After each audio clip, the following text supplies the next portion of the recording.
Hey everyone, welcome back to the Mark Loeffler Experience. CMHC hoists the white flag. CMHC basically said, well, we went through this, they screwed up. Chicken Little Siddell, well, he lost his job at 7 years, but it goes on and on and on. And let's be honest, are they going to get back to where they once were? This is the question I'm asking. Based on the article that we have here today, I don't know that they're going to get back to where they once were.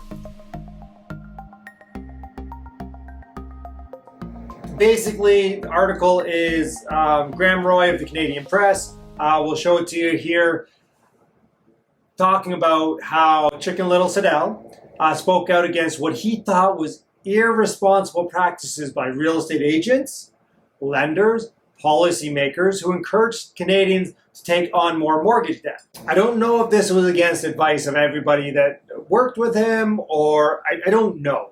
I don't know.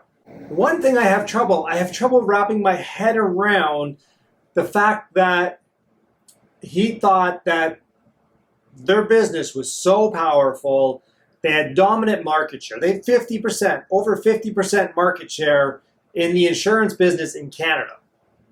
But he thought that they were so dominant that they could control, that's what they were trying to do, the banks, the the population, the individual. That's what they thought they could do. Because they're a government organization, they thought that they were so powerful that they could control everything in relation to the housing and the housing market. They thought they could make the housing market go down.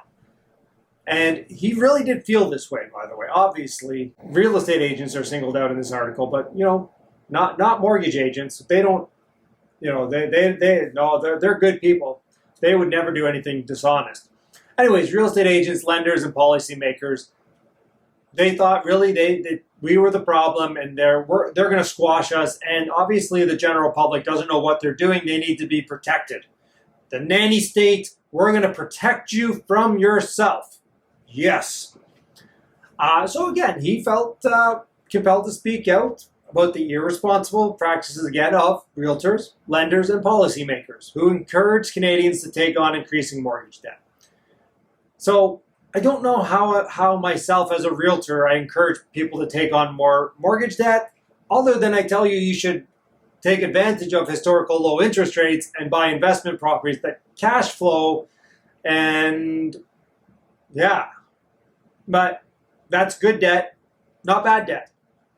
I don't know. I actually tell people that I would rent my primary residence if it wasn't for my wife wanting to own something. Not that we don't own anything else, but anyways, you get my point. But again, in the article, they point out that he did this with all the subtlety of a jackhammer. So I guess maybe if this was a little bit more nuanced, but we made videos on this back then, and they were just boom. They were hammering this on the head. 30 to 50% price drop. That's what they were predicting. Anytime they predict a price drop like that, is the market going to go up by what they predict it's going to go down? Maybe we should check in on this. I don't know that they've ever predicted that much of a price drop, though. And then he wasn't done, right? Because he wasn't done, so they changed the rules with CMHC. Then he wasn't done. I forgot about this.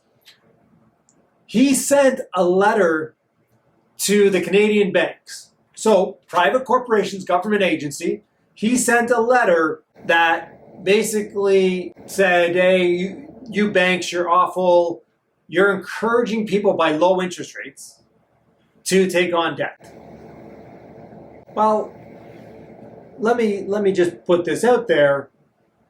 The banks, okay, yes, they do set interest rates.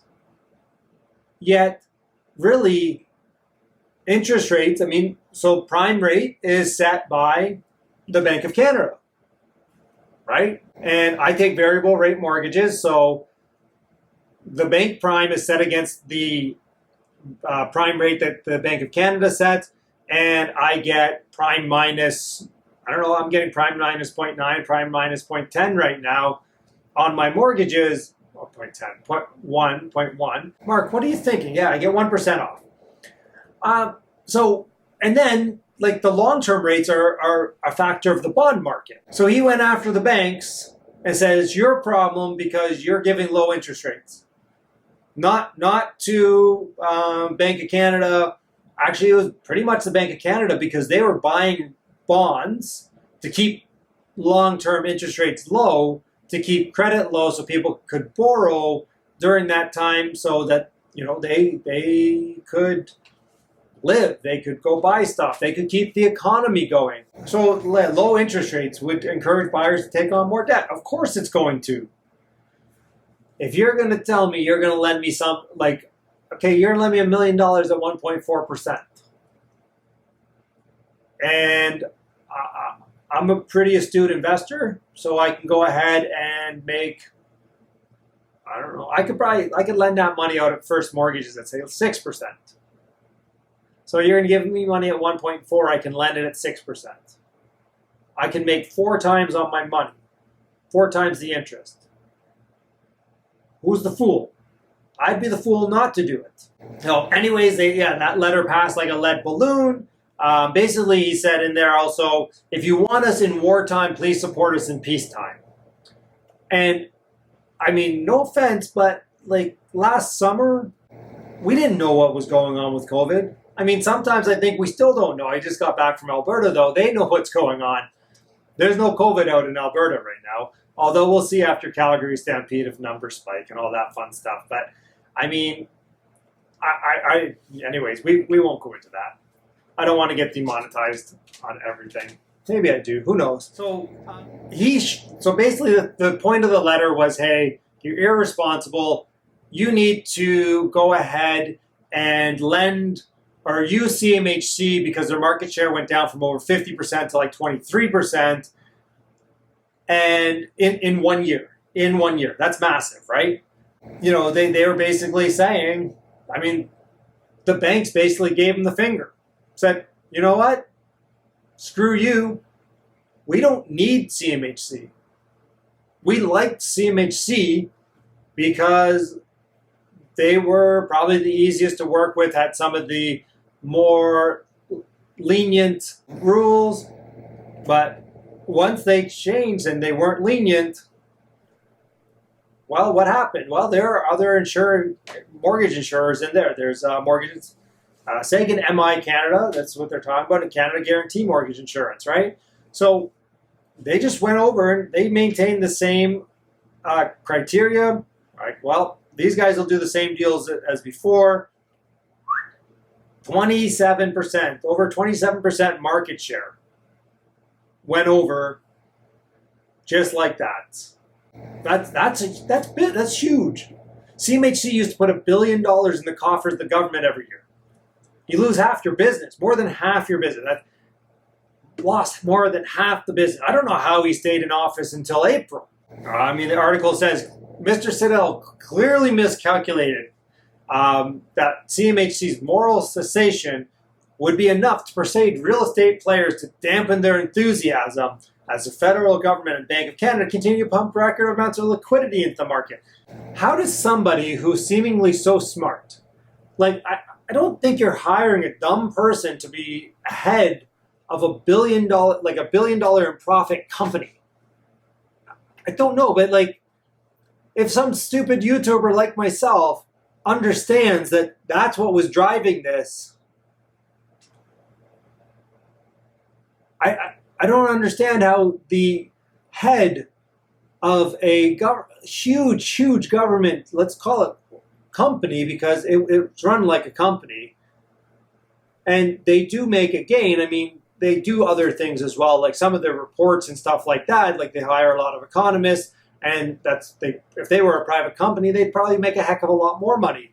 Yet, because I don't think they would do some of the things that they do, but yet they do, right? And I don't know. It boggles my mind. And if he ran CMHC for 7 years, and now I'm going back and saying, well, it's way harder to get a CMHC commercial mortgage now. It takes 6 to 8 months. Is that part of his doing? So the new head, if you're watching this, or if anybody is CMHC works for CMHC, you need to fix your commercial multifamily lending because you guys have a decent product, yet it can't take 6 to 8 months to get funded. Oh, and if people want to take out money to give to their shareholders or to buy more buildings or renovate something, what do you care?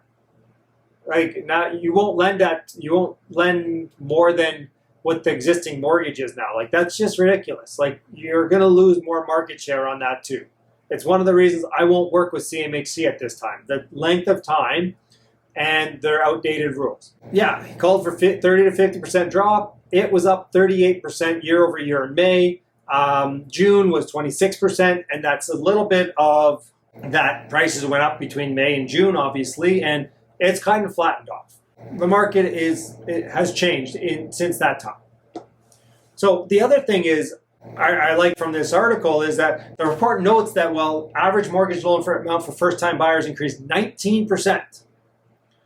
So first-time home buyers, average loan amount went up 19%, yet monthly payments only increased 3.7%. I don't know how many times I've said on this, people don't care how much their loan is, they only care about how much they're paying monthly. And that's how the banks qualify them, right?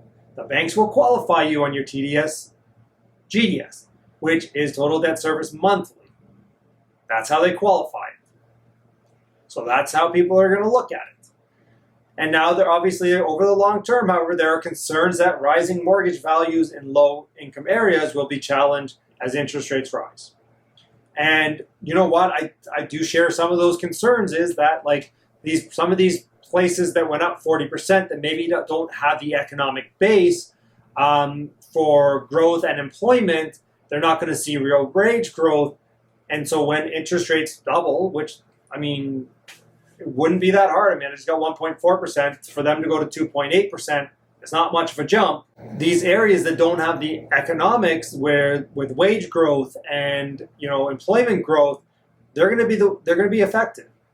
You can't just get a 40% year over year increase with no fundamental change. And basically, at the time, economic cost of COVID-19 has been deferred by effective government intervention. It was not avoided. And I'm going to say that we have seen some impact from COVID-19. Obviously, we're feeling it in some things. Like, obviously, go try to buy some stuff. It's just not available. So there's supply chain. I do think that's going to be alleviated in the near to medium term. And I do, again, think we're going to see some rate hikes, but I don't think we're going to see them until second quarter in Canada. U.S., who knows? But anyways, comment down below. Let me know what you think. Is CMHC going to get back their market share that they lost? Are they going to get close to 50%? I do have an idea. If you really want to get back to 50%, start loaning out 100% on up to 4 unit properties again. That was the best thing. Oh yeah. And 40-year amortizations on those. That was a beautiful thing. 0% down 40-year AMs. I think that's what you need to do. You do that, I guarantee you're back to 50, 60% market share just like that. Just like that. All right, guys. Thanks, everybody, for watching. We'll catch you in the next one. Have a great day.